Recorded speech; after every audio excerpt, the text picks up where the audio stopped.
South ఇండియాలోనే అతి తక్కువ ధరలకి రత్నాలనందించే ఏకైక సంస్థ 6JVR. Hi viewers, welcome to Suman TV. Harsha Sai ఈ నేమ్ తెలియని వాళ్ళు ఎవరూ లేరు. కానీ ఈ మధ్య డిజిటల్ మీడియాలో చాలా ఆరోపణలు వినబడుతున్నాయి.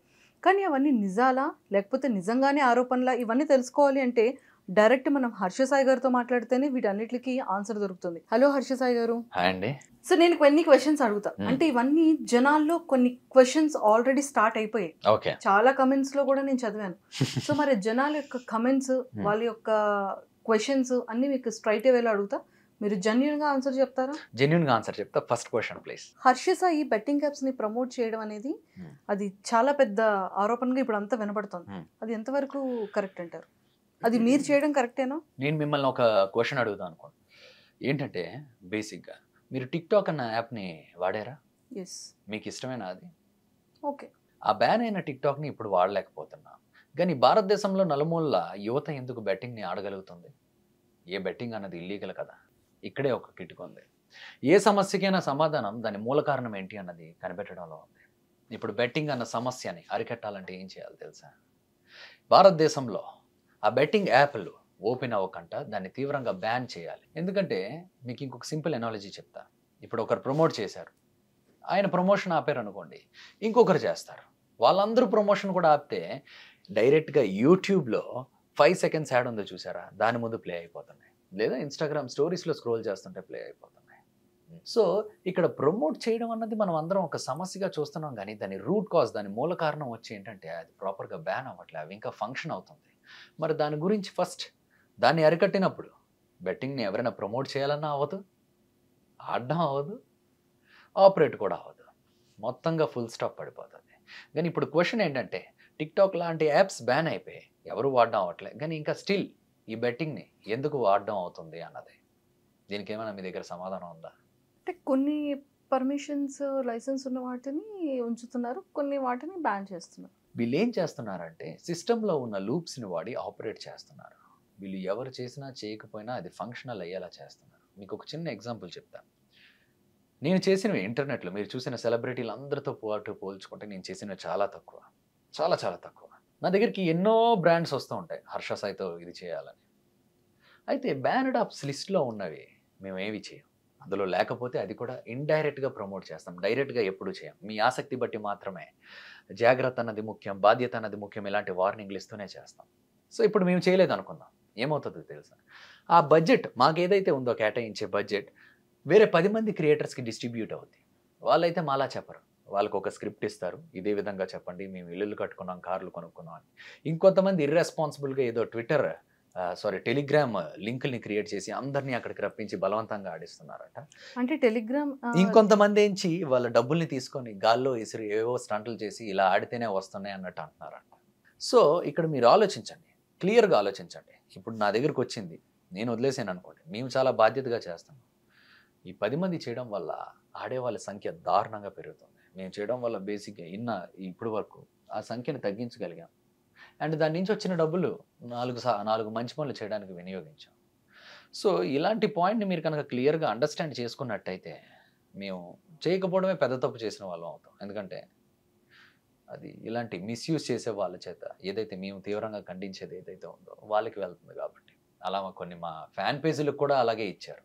మేము చేయడం ఆపేయగానే వాళ్ళు కూడా అగ్రెసివ్గా ప్రమోట్ చేసేవారు. ఏం చెప్తాం మరి? మీరు ఒక పాయింట్ చెప్పారు కాబట్టి నాకు ఇంకొక డౌట్ వచ్చింది. టెలిగ్రామ్లో అంటే మీకు కూడా ఒక అకౌంట్ ఉండి మీరు పీపుల్ అందరినీ కూడా యాడ్ చేసి లేదు గేమ్ ఆడిస్తున్నారు అనేది కూడా వినడం లేదు. అది ఫాల్స్ ఎలిగేషన్. మేము ఏ రోజు కూడా ఏది యాడ్ చేయలేదు. కావాలంటే దీని గురించి ఆల్రెడీ ఇన్స్టాగ్రామ్లో చాలా ఇదవుతుంది. నేను ఇంకొక ప్రూఫ్ మీకు చూపించాలనుకుంటున్నాను, మీకు సంబంధించింది. మీ బ్యాంక్ స్టేట్మెంట్ అనేది బయటకు లీక్ అయింది. మీ బ్యాంక్ స్టేట్మెంట్ ఇది మీ అకౌంటేనా? నాదే. దాన్ని బేసిక్ ఏమంటారంటే బ్యాంక్ స్టేట్మెంట్ అన్నారు, అది ఇన్వాయిస్ అంటారు. ఓకే, అది ఎవరికైనా సృష్టించవచ్చు. మీరు ఒక ఇంటర్వ్యూకి 100 కోట్లు తీసుకుంటున్నారు అన్నదానికి నా దగ్గర ఒక ప్రూఫ్ ఉంది, చూపించమంటారా? నేనా? మీరే. దీన్నే ఇన్వాయిసెస్ అంటారు. ఎవరు ఎన్నైనా సృష్టించవచ్చు. 100 crores? ఎంత? 1000 కోట్లైనా సృష్టించవచ్చు. అర్థమైందా? కానీ అలా నాకు వన్ డౌట్ ఏంటంటే నా డీటెయిల్స్ ఎలా వచ్చాయి మీకని? ఏముందండి, డీటెయిల్స్ సంపాదించి దాన్ని ఆ నెంబర్ని ఏ విధంగా అయినా మార్పు చేయొచ్చు. ఇప్పుడు డిజిటల్ క్రియేటర్ అన్నప్పుడు తన బ్యాంక్ అకౌంట్స్ చాలా కంపెనీల దగ్గర ఉంటాయి. కంపెనీల నుంచి ఏదైనా ఇది రావచ్చు. ఆ ఇన్వాయిస్లు బ్యాంక్ స్టేట్మెంట్లు ఒకటి కాదు. బ్యాంక్ స్టేట్మెంట్ అన్నది బ్యాంక్ అకౌంట్ హిస్టరీ, ఇన్వాయిస్ అన్నది మనం ఇచ్చిన కొటేషన్. అర్థమైందా మీకు? అంటే ఆ వ్యక్తి అంత స్ట్రాంగ్‌గా విత్ ఎవిడెన్సెస్‌తో సహా అదే వెళ్తే ప్రూఫ్‌లు కూడా ఉంటాయి అంటున్నారు కదా! ఏంటి ప్రూఫ్? బ్యాంక్ స్టేట్మెంట్స్ నిజంగా మీకు అంత అమౌంట్ ఇచ్చినవి. యాక్చువల్లీ అది అంత కాదు కానీ దానికన్నా తక్కువే. నా హిందీ, తెలుగు, తమిళ్ అకౌంట్కి కలిపి చేసాం. అది ఏ వీడియో కూడా మీకు చెప్తాను. అది బఫెలో వీడియో, మన మీ సుమన్ టీవీలోనే వచ్చిన వీడియో. అవును. ఆ సుమన్ టీవీలో మీరు ఒక స్టోరీ చేశారు ఒకప్పుడు. ఒక అబ్బాయి ఇలా ఇబ్బంది పడినాం, దాని తర్వాత అది మమ్మల్ని అప్రోచ్ అవ్వడం, అదే ఇలా ఆ ఇబ్బందిని చూసి కొందరు మోసగాళ్ళు మోసం చేస్తే అది మా వరకు వస్తే మేము వాళ్ళకి ఏదో ఒకటి చేయాలని ఒక పెద్ద బఫెలో షెడ్ కట్టాం. ఆ బఫెలో షెడ్లో కేవలం 20 సెకండ్లు మాత్రమే లోటస్ 365 న్యూస్ అనే ఒక వీడియో చేశాం. అవును. లోటస్ 365 కాదు, లోటస్ 365 న్యూస్. ఇక్కడ మీరు స్పోర్ట్స్ అప్డేట్స్ని మాత్రమే పొందొచ్చు అన్నాం. లింక్ను కూడా పెట్టలే. మేము లింక్నే పెట్టలేనప్పుడు ఎవరికి ఆడడానికి అక్కడ ఆస్కారం ఉంటుంది? మేము ఆ 30 సెకండ్లు చేయడం వల్ల వచ్చిన డబ్బుల్ని కూడా మేము ఆ బఫెలో షెడ్ని కట్టి వాళ్ళకి ఒక జీవనాన్ని ఇచ్చి ఆ వచ్చిన ఆదాయంతో చుట్టుపక్కల ఉన్న పిల్లల చదువులకు కూడా ఉపయోగపడేలా ఒక ఈకో సిస్టమ్ని క్రియేట్ చేయగలిగాం. అంటే 20 సెకండ్స్ యాడ్‌కి మీరు 60 lakhs చార్జ్ చేశారా? అది 40 lakhs ఏమో క్యాష్ రూపంగా నవోటల్లో, రిమైనింగ్ ఆన్లైన్ ట్రాన్సాక్షన్. మీకు అదే చెప్తున్నానండి. ఇప్పుడు 40 lakhs మీరు క్యాష్ అంటున్నారు. ఏ 5 స్టార్ హోటల్లో అయినా లోపలికి ఎంటర్ అయినప్పుడు ఒక చెకింగ్ ఉంటుందండి. మనిషి గారు చెకింగ్ ఉంటుంది. బాడీని మొత్తం చెక్ చేస్తారు, లగేజ్ ఏమైనా ఉన్నా కూడా చెక్ చేస్తారు. ఒకవేళ ఏమైనా క్యాష్ ఏమైనా స్కానర్లో కనపడింది అనుకోండి, డైరెక్ట్గా సెక్యూరిటీ ఆయన ఏం చేస్తాడంటే రిసెప్షన్కి వెళ్ళి చెప్తాడు ఇంత క్యాష్ ఉందని. ఇంత క్యాష్ ఉంటే లోపలికి ఎలవ్ లేదండి, దాని ప్రూఫ్స్ ఏమైనా ఉందా అనేసి ఒక ఇది ఉంటుంది. బేసిక్గా నవోటల్ లోపలికి 40 lakhs క్యాష్ తీసుకురావడం, అది ఇది చేయడం అన్నది నాట్ ఎట్ ఆల్ పాసిబుల్. అది ఇంపాసిబుల్ అది జరగడం. నవోటల్ లోపలికి క్యాష్ తీసుకురావడం అన్నది. సో అయితే 40 lakhs అనేది క్యాష్ రూపంగా మీరు తీసుకోలేదండి. కానీ నిజంగా ఈ యాప్‌కి మీరు చార్జ్ చేసింది అయితే మాత్రం 60 lakhs ప్లస్సేనా? ఇప్పుడు బేసిక్గా మేము ఎవరికైనా అడ్వర్టైజర్స్కి అడ్వర్టైజ్ చేస్తాం కదండి, వాళ్ళు ఏ విధంగా మేము ఇది మాట్లాడతాం అంటే ఆ వీడియోలో ఒక 50%, 60% ఆ టైప్లో ఇది చేస్తాం. సో మేము అది సమ్వేర్ అరౌండ్ 50 అంతా ఇది చేసాం. కానీ ఆ వీడియోకి మేము ఖర్చు పెట్టింది దాదాపు 90 లక్షల దాకా ఖర్చు పెట్టాం. దానికన్నా ఎక్స్ట్రా ఖర్చు పెట్టాం. మీరు యాడ్స్‌కి ఎంత అమౌంట్ చార్జ్ చేస్తారు? యాడ్స్కి అండి నేను చాలా తక్కువ యాడ్స్ చేశానండి. అందరిలాగా ఎక్కువ చేయట్లేదు. ఇక్కడ బేసిక్గా నేను ఒకటి క్లియర్గా మీకు చెప్పాలనుకుంటున్నా. మేము యాడ్స్ కూడా ఎందుకు చేస్తామంటే ఏదైతే బ్యాన్డ్ యాప్స్ అన్నది ఒక లిస్ట్ ఉంటుందండి, ఆ లిస్ట్లో లేకపోతేనే చేస్తాం. అది కూడా చాలా డీసెంట్ వేలో చేస్తాం. ఎందుకు? అది కూడా మీకు కారణం చెప్పాం. అది మేము చేయకపోయినా ఆగట్లేదు కదండి, వేరే వాళ్ళకి వెళ్తుంది. వాళ్ళు వాళ్ళ స్వలాభాలకు, వాళ్ళ ఆస్తుల పెంపకాలకు లేదా దీనికో ఇది చేస్తున్నారు. మేము దాన్ని బాధ్యతగా చెప్పగలిగి దానిలో ఉన్న ఆడేవాళ్ళని తగ్గించగలిగినప్పుడు ఆ వచ్చిన డబ్బుల్ని 4 మంచి పనులు వినియోగించడానికే మేము చేస్తున్నాం. చాలా తక్కువ చేసాం మేము ఇప్పుడు వరకు. అడ్వర్టైజ్మెంట్ బట్టి స్టార్టింగ్లో అయితే ఫస్ట్ టైం నేను చేసినప్పుడు అయితే ఫస్ట్ టైం చేసిన బర్రీ మ్యాచ్కి అయితే 8-10 lakhs అంత ఇచ్చారు అన్నిటికీ కలిపి. తర్వాత ఓకే మేము చేసిన వీడియోలో ఒక మేము చేసిన తర్వాత మేము చేసే వీడియోకి ఎంత బడ్జెట్ అయిందో ఒక 30%, అలా 40%, 50%, అలా డిఫరెంట్ ఒక్కొక్కరు ఒక్కొక్కలాగా ఇది చేస్తారండి. అది ఇన్స్టాగ్రామ్లో స్టోరీస్ కనుకోండి ఒక 5 lakhs ఆ విధంగా ఇది వస్తుంది. అది కూడా మేము ఏదో రీల్లో తిరిగి ఇచ్చేయడం ఏదో ఒకటి ఉంటుంది. అంతకు మించి ఇందులో ఏమీ లేదు. ఓకే. అండ్ ఇంకొక ఆరోపణ అంటే ₹1 ఖర్చు పెట్టి ₹10 సంపాదిస్తున్నారు అని, దీని మీద మీ ఎక్స్ప్లెనేషన్ ఏంటి? ₹1 ఇచ్చి ₹10 సంపాదిస్తున్నాం అనేసి అన్నారు. ఫర్ ఎగ్జాంపుల్ మీరు ఇందాక బఫెలో వీడియో చెప్పారు అనుకుందాం. ఓకే, అందులో ఇన్వాయిస్ 65 లక్షలు అనేసి ఉంది. పోనీ అదే నిజం అనుకుందాం. ఓకే, పోనీ అదే నిజం అనుకుందాం. ఇన్వాయిస్ 65 లక్షలు ఉంది కదా, ₹1 ఇచ్చి ₹10 సంపాదించేవాడైతే ఏం చేయాలి? ఆ లెక్క ప్రకారం 65 లక్షలు వచ్చినప్పుడు 6 లక్షలు పెట్టి ఒక గేదో లేదా ఒక 2 గేదెలో ఇంత గడ్డి చిన్న షెడ్ ఏదో వేసి ఒక 5 లక్షలు 6 లక్షలు ఖర్చు పెట్టి మిగతాది ఆ 50 లక్షలు జోబీలో పెట్టుకోవాలి. కానీ మీకు తెలుసు మేము ఆ వీడియోకి ఎంత ఖర్చు పెట్టామన్నది, దాదాపు 80 నుంచి 90 లక్షల దాకా. మీరు అక్కడికి వెళ్తే స్వయంగా ఆ కుటుంబం కూడా కొంతవరకు ఖర్చు పెట్టింది.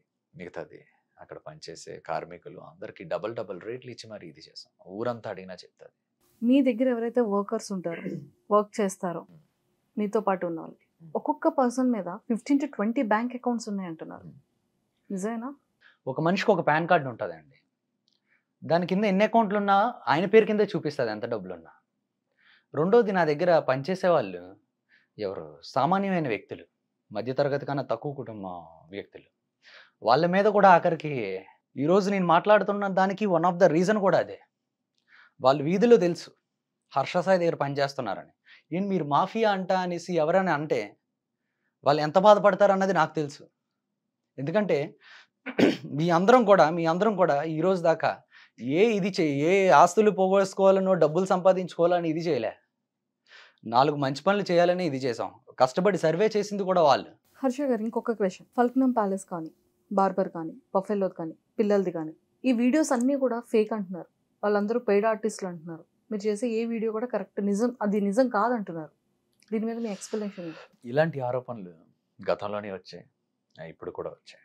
మీరు ఒక్కటి మాత్రం క్లియర్గా గమనిస్తే ఇలాంటి ఆరోపణలు ఎవరు వేస్తున్నారంటే మేబీ యూట్యూబ్లో వీడియో చేసుకున్న వాళ్ళు లేదా వేరే వాళ్ళు తప్పించి మీరు ఏ రోజైనా నిజంగా ఎవరైనా ఆరోపించడం చూసారా? ఇవన్నీ తప్పుడు. మాకెందుకండి అవసరం? సరే, ఆ పిల్లల్ని పిజ్జా షాప్కి మేమే పంపించామంటున్నారు. మీరు మీ మనసు సాక్షిగా చెప్పండి, మీరు అలా మురికి బట్టలు వేసుకున్న పిల్లలు హోటల్లోకి వాటిలోకి వస్తే వెళ్ళిపోమని దురుసుగా చెప్పిన వాళ్ళని మీ జీవితంలో ఎవరిని చూడలేదా? ముంబైలో అలాంటి స్లమ్స్ చాలా ఉంటాయండి. వాళ్ళు అలా వెళ్తూ ఉంటారు. కొందరు బాగానే రాణిస్తారు, కొందరు అలా వెళ్ళిపోతూ ఉంటారు, వెళ్ళిపోమంటారు. రెండూ ఉన్నాయి. సరే, అదైతే ఆ సమయంలో ఆ రీల్ అయితే బాగా వైరల్ అయిన రీల్. అది చూసి ఎందుకు ఇలా చేయకూడదు అనేసి అనుకున్నాను. అలా లేనిది ఉన్నట్టుగా క్రియేట్ చేయడం ఎవరికి అవసరం అండి? ఆరోపణలు ఎవరి మీద ఎవరైనా వేయచ్చు, కానీ అది నిరూపించడానికే కదా ఇబ్బంది అనేది. రెండోది, మేము ఏ వీడియో అయినా 4 గోడల మధ్య అయితే చేయట్లే. ఎంతో మంది ముందు చేస్తున్నాం. ఒక్కరి ముందు కాదు, ఇద్దరి ముందు కాదు, దాదాపు ఒక ఊరు మధ్యలో చేస్తూ ఉంటాం కొన్ని అయితే. మరి అలాంటి వాటికి పెయిడ్ ఆర్టిస్టులు ఎలా అవుతారండి? వాళ్ళు ఎప్పటి నుంచో అక్కడ ఉన్నది వాస్తవం, వాళ్ళకి అలా ట్రీట్ చేయబడుతుంది వాస్తవం, వాళ్ళ కష్టాలు వాస్తవం, మేము చేసింది కూడా వాస్తవం. పెయిడ్ ఆర్టిస్టులను పెట్టి చేయాల్సిన అవసరం ఏముంది? అంటే చాలా మంది డౌట్ ఏంటి అంటే, హర్ష సాయి చూస్తే చాలా చిన్న ఏజ్, అసలు ఇంత ఇన్కమ్ సోర్స్ అనేది ఎలా వస్తుంది? వెనకాతలు ఎవరైనా ఉన్నారా? ఇప్పుడు అదే చెప్తున్నాను కదండి, అడ్వర్టైజ్మెంట్స్కి పేమెంట్స్ వస్తాయి, యూట్యూబ్లో యాడ్స్కి పేమెంట్స్ వస్తాయి. వీటిలన్నింటినీ వాడే కదండి చేస్తున్నాం. ఇంకా దీనిలో ఏముంది? ఇప్పుడు ఏ సిస్టమ్ అయినా అంతే కదా, ఏ బిజినెస్ అయినా అలాగే నడుస్తుంది కదా. హర్ష సాయి ఎప్పుడున్నా ఎక్కడ చూసినా కూడా 5 star 7 star హోటల్స్లోనే స్టే చేస్తారంట. 7 stars అయితే మేము ఏం పెద్ద ఇది. 5 star హోటల్స్, మంచి బట్టలు, ఇవన్నీ ఒక ప్రెజెంటేషన్ ఫ్యాక్టర్ అండి కొంతవరకు. ఓకే, సపోజ్ మీరు ఒక చెప్పులు ఉన్నాయనుకోండి, బస్ స్టాండ్లో కొనుక్కోవడానికి ఒక రేట్ ఇస్తారు, ఒక మంచి షోరూంలో కొనుక్కోవడానికి ఇంకొక రేట్ ఇస్తారు. అలానే మమ్మల్ని మేము కరెక్ట్గా ప్రెజెంట్ చేసుకోలేదనుకోండి, మాకు అడ్వర్టైజర్స్ ప్రైజ్ని ఎలాగిస్తారు? ఒక మంచి ప్రైజ్ రావాలంటే మేము నార్మల్గా సాదాసీదాగా ఉంటే అది అంత ఇది ఉండదు. ఆ ప్రెజెంటేషన్ కూడా అంతనే ముఖ్యం. మీకు అర్థమైందా నేను ఏ విధంగా చెప్తాను? అందుకే కొన్ని సందర్భాల్లో మీటింగుల్లో అయినా వేరే అయినా 5 star హోటల్సే ప్రిఫర్ చేస్తాం. ఎందుకంటే ఇది బిజినెస్ మోడల్లో ఒక పార్ట్ మా ప్రెజెంటేషన్ అన్నది. అంతేగాని దానిలో ఏదో ఇది చేయాలని కాదు. మిగతా సమయం, మ్యాక్సిమం సమయం అంతా మా ఇంట్లోనే కదా ఉండేది. మీకు కనబడే వీడియోల్లో మాత్రమే 5 star హోటల్స్లో చూసి అది 365 రోజులు ఉంటున్నానంటే అది మీ అపోహ. మీరు గ్రాడ్యుయేట్ కాదని, మీ బ్యాక్లాగ్స్ ఉన్నాయని, ఫెయిల్యూర్ అని అంటున్నారు. దీని మీద మీ రెస్పాన్స్ ఏంటి? నేను నీట్గా గ్రాడ్యుయేషన్ కంప్లీట్ చేశాను గీతం యూనివర్సిటీ. మీరు కావాలంటే నా కాలేజ్కి వెళ్ళి మరీ చూడొచ్చు సర్టిఫికెట్. చెప్పడానికి ఏముంది, గ్రాడ్యుయేట్ కాదని ఆరోపణలు వేయడానికి ఏముంది? మీరు గమనిస్తే ఈ మధ్యకాలంలోనే ఈ ఆరోపణలన్నీ వస్తున్నాయి. వీటి వెనకాతలు కూడా కొంతమంది ఉన్నారు. ఇన్ని సంవత్సరాల్లో మీకు ఎప్పుడైనా ఆరోపణ వచ్చిందా? ఎప్పుడో 2 సంవత్సరాల క్రితం మేము చేసిన యాప్ని ఈరోజు తీసుకొచ్చి ఏదో మేము కొత్తగా చేస్తున్నట్టు చెప్తున్నారు. మేము చేయడం ఎప్పుడో మ్యాక్సిమం చేయడం ఇది చేసేసాం, తగ్గించేసాం, ఆపేసాం. ఇప్పుడే అవన్నీ ఎందుకు తీసుకొస్తున్నారంటే ఇది ఒక పర్సనల్ అటాక్. ఓకే, అండ్ ఇంకొకటి నేను ఇది చెప్పాలి. గ్రాడ్యుయేట్ కాదు, డ్రాప్ అవుట్ అంటే ఒకరి విలువ తగ్గిపోద్ది అనుకుంటారు, కానీ చదువు లేని వాళ్ళు కూడా చాలా తెలివిగా మంచి పొజిషన్లో ఉన్న వాళ్ళు ఉన్నారండి. ఇప్పుడు ఫేస్బుక్ ఫౌండర్ ఉన్నాడు, మార్క్ జకర్బర్గ్, డ్రాప్ అవుటే. చదువుకోలేదు, డ్రాప్ అవుట్, చదువు సరిగ్గా రాదంటే పనికిరానోడు అన్నట్టు కాదు. ఇది ఎందుకు చెప్తున్నానంటే నేను కూడా అలాంటివి విన్నా. ఎవరు మెసేజ్ లేవో నా స్టాఫ్ కొంతమందికి వచ్చాయని విన్నా, మీ అందరూ చదువుకోలేని వాళ్ళు ఇది అది అనేసి. అసలు మీ మీద పర్సనల్ అటాక్ ఎందుకు జరుగుతుంది? ఏమోనండి, బోల్డ్ అని కారణాలు ఉంటాయి. కారణాలు అనుకుంటున్నారు? ఎదుగుదల కావచ్చు, ఇలాగా బ్రాండ్ అంబాసిడర్గా దిశ దివ్యాంగ సురక్ష అనే ఒక ప్రోగ్రామ్కి బ్రాండ్ అంబాసిడర్గా నియమించారు. మరి అది చూడలేకపోవడం వల్ల ఏంటో తెలియదు, కానీ వన్స్ అది ఇదైంది, with in fraction of seconds ఈ ఆరోపణలన్నీ ఇదయ్యాయి. ఈ ప్రూఫ్లు అనేసి ఏదో ఒకసారి ఇలాంటి ఇన్వాయిసెస్ టెంప్లెట్స్ బోల్డ్ అని ఉంటాయి. నా bank account details, Aadhaar card number ఇలాంటివి ఏవో కొన్ని పట్టుకొని ఇన్ని లక్షలు తీసుకున్నారు, అన్ని లక్షలు తీసుకున్నారు, దీనికి ఇదే ప్రూఫ్, ఒక యాడ్కి ఇంత అని అలా ఫాల్స్ ప్రొపగండా చేసి ఓకే మన ఇమేజ్ని ఇది చేయడానికి అన్నట్టు చూస్తున్నారు. చూసారా? అన్ఫార్చునేట్ థింగ్ ఏంటంటే అవన్నీ నిజాలు అన్నట్టు చాలామంది అనుకుంటున్నారు. ఉదాహరణకి పర్సనల్గా వ్యక్తిగతంగా 2 సంవత్సరాల క్రితం యాడ్ని పట్టుకొని ఏదో హర్ష సాయి ఇది చేశాడు అది చేశాడని ఈ రోజున వాళ్ళ పర్సనల్ ఎజెండాతో నన్ను ఇది చేయడానికి స్క్రిప్టెడ్ మనుషుల్ని పెట్టి ఆరోపణలు రేపి చాలా చాలా చేస్తున్నారు. కానీ ఇది ఏమాత్రం కరెక్ట్ కాదని అందరికీ తెలిసిందే. ఇప్పుడు వరకు నేను అదే చెప్తున్నాను కదండి. ఎలా ఉందంటే నన్ను దెబ్బతీయడమే లక్ష్యంగా పెట్టుకొని ఇల్లీగల్ మనీ ఇది అనేసి బేసిక్గా ఒక చిన్న పాయింట్ చెప్తాను. ఇల్లీగల్ మనీయే మేము తీసుకున్నట్టయితే ఏమవుతుంది తెలుసా? ఫస్ట్ బ్యాంక్ అకౌంట్లో ఏ ఇల్లీగల్ మనీ పడినా బ్యాంక్ అకౌంట్ బ్లాక్ అయిపోయి బ్యాంక్ వాళ్ళు ఎక్స్ప్లెనేషన్ అడుగుతారు. ఈడీ ఇన్కమ్ ట్యాక్స్ వాళ్ళకి నోటిఫికేషన్ వెళ్ళి వాళ్ళు ఎంక్వైరీకి కూడా వస్తారు. ఇవేవి జరగకంట అసలు మేము చెయ్యని దానికి ఏదో పెద్ద చేసినట్టు పెయిడ్ మీమ్లు క్రియేట్ చేస్తూ వీటిలన్నిటికీ మా దగ్గర ఆధారాలతో సహా ఉంది ఎవరెవరు చేస్తున్నారు ఏంటి అన్నది. కానీ ఆధారాలు కూడా సమయం వచ్చినప్పుడు ఖచ్చితంగా బయట పెడతాం. అంటే అసలు మిమ్మల్ని టార్గెట్ చేయడానికి రీజన్ ఏంటంటారు? అంటే ఈ విధంగా బెట్టింగ్ మీద పెట్టి బెట్టింగ్ యాప్స్ చేసాడు హర్ష సాయి చేసాడు అంటున్నాడు. హర్ష సాయి చేసిన ప్రమోషన్స్ ఎప్పుడైనా మీరు చూసారా? అవతల వాళ్ళని డిస్ట్రాక్ట్ చేసినట్టు అది ఏంటో క్లారిటీగా అర్థం కానట్టు ఉంటుంది. బాధ్యత ఆసక్తి మీ ఆసక్తి బట్టి మాత్రమే బాధ్యత అన్నది ముఖ్యం అంటాడు. ఇప్పుడు హర్ష సాయి చేస్తే అలా ఆ విధంగా చేస్తే ఈ దాంతో ఇప్పుడు హర్ష సాయి చేసే దాంతో పోల్చుకో నేను చేయలేదనుకోండి, నేను చేయను అన్నాను అనుకోండి, సింపుల్గా కంపెనీ వాళ్ళు ఏం చేస్తారు? అదే డబ్బుల్ని వేరే వాళ్ళకి ఇస్తాడు. వాళ్ళు ఎలాగాడండి రోడ్డు మీద డబ్బులు చెల్లి ఐఫోన్లు ఇది ఇస్తాం అని వేరేవన్నీ చెప్తూ వాళ్ళని మభ్యపెట్టి టెలిగ్రామ్ లింకుల్లోకి తీసుకొచ్చి ఆడిస్తారు. మేము చేయకపోతే డైరెక్ట్గా వాళ్ళకే వెళ్తుంది. అట్లీస్ట్ మేము చేస్తే ఆడేవాళ్ళ సంఖ్య బాగా 90% వరకు తగ్గించగలం. ఆ డబ్బుల్ని ఇంకొక 4 మంచి పనులకు వాడగలుగుతాం. మేము చేయకపోవడమే పెద్ద తప్పు అవుతుంది. అలాని ఏ పడితే మేము చేయం. బ్యానర్ లిస్టులో లేనివే మేము చేస్తాం. ఒకవేళ డబ్బులే కావాలి బెట్టింగ్ యాప్సే ప్రమోషన్ చేయాలంటే వందల బెట్టింగ్ యాప్స్ ఉన్నాయి మా దగ్గరికి. అందరికీ మా ముందు లైన్ కట్టే సంవత్సరానికి 100 కోట్లు ఇస్తాం 500 కోట్లు ఇస్తాం అన్న వాళ్ళు కూడా ఉన్నారు. కానీ మేము ఏ రోజు అయితే అలా తీసుకోలేదండి. మేము తీసుకున్న ప్రతి రూపాయి ఒక సపోజ్ ఒక స్టోరీ పెట్టి అందులో ఎంతో కొంత మిగిలింది అనుకోండి, మేము అవి వేరే వాటికి దాస్తాం. ఒక గుడిని ఇప్పుడు మేము డెవలప్ చేయడానికి ప్రయత్నిస్తున్నాం, దాన్ని కూడా ఆపడానికి ట్రై చేస్తున్నాం. ఆ గుడిని డెవలప్ చేయించడం వల్ల ఆ చుట్టుపక్కల ఉన్న 100 గ్రామాల మీద దాని ప్రభావం పడుతుంది. చుట్టుపక్కల ఉన్న 100 గ్రామాల మీద దాన్ని కరెక్ట్గా డెవలప్ చేసి పబ్లిసిటీ చేయగలిగితే ఆ చుట్టుపక్కల ఉన్న భూములు, పేద రైతులు, పేద కార్మికులు అందరి జీవితాలు మెరుగవుతాయని ఎంతో కష్టపడి మేము చేస్తున్న దాన్ని కూడా ఆపడానికి ప్రయత్నిస్తాం. ఒకే ఆరోపణ పదే. ఒకవేళ తెలుగులో ఎవరైనా బెట్టింగ్ యాప్స్ చేసిన వాళ్ళు తక్కువ చేసిన వాడు ఎవడైనా ఉన్నాడంటే హర్ష సాయే. ఒక ఫోన్ కాల్ అండి, ఇప్పుడు సపోజ్ మనిషి దగ్గర ఇలా కెమెరా ఉంది, ఒక ఫోన్ కాల్ చేస్తాం, ఎవరో మా మనుషులతోనే మాట్లాడించి ఏవో ఆరోపణలు వేస్తే మీరు నిజమా అబద్ధం అన్నదే చెప్పగలరా? అవి ఆ మనిషి ఎవరో తీసుకొని వచ్చి ఆ స్టేట్మెంట్లు చూపించమానండి. ఈ హర్ష సాయి వల్ల అయిందని చెప్పమానండి. ఆయన 50 లక్షలు 25 లక్షలు పెట్టి ఎవరు ఆడతారు? డబ్బులు ఎక్కువైపోయిన వాళ్ళు ఆడతారు. సామాన్యులు అయితే ఆడరండి. మీ కళ్ళ ముందు ఎన్నో సెలబ్రిటీలని చూసుంటారు, ఎన్నో హీరోల్ని చూసుంటారు, ఎన్నో ప్లాట్ఫామ్స్లో చూసుంటారు. ఆఖరికి గూగుల్ యూట్యూబ్ ముందు కూడా యాడ్స్ వేస్తున్నాడు, ఇన్స్టాగ్రామ్లో కూడా యాడ్ స్క్రోల్ చేస్తే వస్తుంది, ఇటు న్యూస్ పేపర్ చదివే దానిలో కూడా వస్తుంది. వీళ్ళెవ్వరూ లేనిది ఈరోజు ఒక్క హర్ష సాయినే చూపిస్తున్నారంటే మీకు అర్థం కావట్లేదు ఆ వ్యక్తి ఎలా టార్గెట్ చేస్తున్నాడు అన్నది. దీని వెనకతలు ఎవరున్నారు ఏంటి అన్నది పక్కన పెట్టండి, కానీ చూసేవాళ్ళు మీకు అర్థం కావట్లేదా ఇది వ్యక్తిగతమైన టార్గెటింగ్ అని? అందులో కూడా ఎలా ఉంటుందో తెలుసండి, మమ్మల్ని అభిమానించే వాళ్ళు ఎంతోమంది ఉన్నారు, 100 మంది ఉన్నారు. మా స్టాఫ్తోనే కాంటాక్ట్లో ఉన్న వాళ్ళు ఉన్నారు. వాళ్ళు పెట్టిన ఒక్క పాజిటివ్ కమెంట్ కూడా అక్కడ ఉండట్లే, డిలీట్ చేసేస్తున్నారు.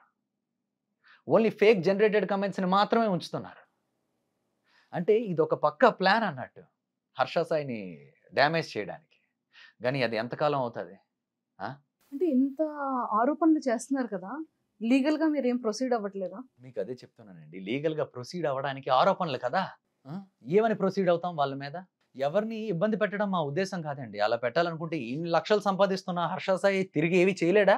అలాంటి ఆరోపణలకి అలాంటి ఫేక్ మనుషుల్ని ఇంకా పెట్టి చేయించలేడా? తిరిగి అటాక్ చేయించలేడా? కానీ ఒకటే నమ్ముతానండి, నిజం న్యాయం ఎప్పుడు గెలుస్తుంది. ఎవరు ఎన్ని ఆరోపణలు ఎన్ని సృష్టించినా కూడా. నేను ఈరోజు చెప్తున్నా, ఇవన్నిట్ల వెనకాతల ప్రతి ఒక్కటి నేను బయటికి తీస్తాను. వాళ్ళు ఎవరు అన్నది ఖచ్చితంగా బయటికి తీసే తీరుతాను. అండ్ ఆ రోజు మనం మళ్ళీ కలిసి ఇంటర్వ్యూ చేసుకుందాం. మీరు బాగా కోట్లు సంపాదించి పెద్ద పెద్ద కార్స్ కానివ్వచ్చు, అండ్ అలానే పెద్ద పెద్ద బంగ్లాలు కూడా కట్టారని చెప్పి చాలా మంది ప్రూఫ్లు కూడా చూపెడుతున్నారు. అదేనండి, ఇన్స్టాగ్రామ్లో ఎవరో అభిమానులు ఇది అది అన్నట్టు పెడతారు. నేను చాలా సాధారణమైన జీవితం గడుపుతాను. వాళ్ళు అలా పెట్టారు కదా, ఈ సందర్భంలో దీన్ని కూడా ఉపయోగించుకొని హర్ష సాయి మీద దాడి చేయాలి అనుకుంటే మరి దానికేం మనం చేస్తాం? అండ్ మాకు తెలిసిన సమాచారం ప్రకారం రాబోయే రోజుల్లో కొంతమంది అమ్మాయిల్ని కూడా నాతో జత కలిపి అటు అమ్మాయిల్ని కూడా మానసికంగా దెబ్బ కొట్టాలని చూస్తున్నారు. ఇన్ఫ్లుయెన్సర్ అమ్మాయిలతో కూడా కొన్ని రిలేషన్స్, సీక్రెట్ రిలేషన్స్ ఉన్నాయంటున్నారు. అదేనండి, చెప్పడానికి ఏమైనా ఉంటాయండి. బయట నేముని ఇది చేయడానికి చెప్తున్నాను కదా. వెరీ హాట్ హెవీ అయ్యే సిచ్యువేషన్ నా వెనకాతలు జరుగుతున్న ఇంత కుట్ర కేవలం మీకు తెలియదండి. మీకు తెలీదా? ఎవరైనా చూస్తే అర్థం అవుద్దండి. హర్ష సాయి చేసిన దానివల్ల ఈ రోజు దాకా అందరూ లాభమే పొందారు, కానీ నష్టం అయితే ఇది అవ్వలేదండి. ఈ మధ్య దిశ దివ్యాంగ సురక్ష అన్న దానికి ఒక మంచి కార్యక్రమాన్ని ముందుకు నడిపించడానికి ఒక బ్రాండ్ అంబాసిడర్గా నన్ను నియమించారండి. ఎంతోమంది వాళ్ళకి ఈ సమాచారాన్ని చేర్చడానికి మేము ఇది చేయడానికి ప్రయత్నించాం. అక్కడి నుంచే దీన్ని మొదలు పెట్టడం స్టార్ట్ చేశారు. ఒకవేళ నేను అది చేయడమే ఇబ్బంది అనుకుంటే చేయను కదండి. మంచి కార్యక్రమాన్ని ఎందుకండి ఇబ్బంది పెట్టడం? వెళ్ళే మంచి కార్యక్రమం మీద ఎందుకండి చెడ్డ పేరు ఇది చేయడం? దివ్యాంగులది ఎందుకు డిస్టర్బ్ చేయడం? వాళ్ళ కోసం జరుగుతున్నది. హర్ష సాయి ఉన్నాడనా? ఇప్పుడు ఈ వీడియో రిలీజ్ అయిన తర్వాత ఎవరైనా పర్సన్స్ మళ్ళీ దీని గురించి కూడా మాట్లాడితే మళ్ళీ మీరు ఏమైనా రెస్పాండ్ అయ్యే ఛాన్సెస్ ఉంటుందా? నేనైతే ఇంక రెస్పాండ్ అవ్వాలనుకోవట్లే. నా పని నేను చేసుకొని వెళ్తాను ఇక. అండ్ ఇలాంటి ఆరోపణలు ఎన్ని వచ్చినా ఏం చేసినా అది జనాలకే వదిలేస్తున్నా. అది ఎంతవరకు నిజం అబద్ధం అని తెలుసుకోవడం కోసం. హర్ష సాయి గారు, thank you so much. All the very best. నా మీద అభిమానం చూపించిన మీ అందరికీ కూడా చాలా థ్యాంక్స్. ఇవన్నీ ఫేక్ ఎలిగేషన్స్ అని మీ అందరికీ అర్థం అవుతున్నాయని నాకు తెలిసింది. కానీ ఒక మనిషిని మానసికంగా ఇబ్బంది పెట్టడానికి కొంతమంది చేస్తున్న ప్రయత్నం, నేనేది ఆశిస్తున్నానంటే ఇలాంటివి మన అందరం ఎన్నో రాబోయే రోజుల్లో కూడా వేరే వాళ్ళ మీద కానివ్వండి, క్రియేటర్స్ మీద కానివ్వండి, వేరు మనుషుల మీద కూడా ఇవి చూడబోతున్నాం. ఒక అబద్ధాన్ని 10 సార్లు చెప్తే నిజం అవుతుంది అన్న కాన్సెప్ట్ మీద ఒకే అబద్ధాన్ని పదే చెప్తూ జనాల్లో ఫీడ్ చేయడానికి ప్రయత్నిస్తున్న ఎవరైతే కొందరున్నారో వాళ్ళ గురించి కూడా రాబోయే రోజుల్లో మేము దగ్గరుండి చూస్తాం.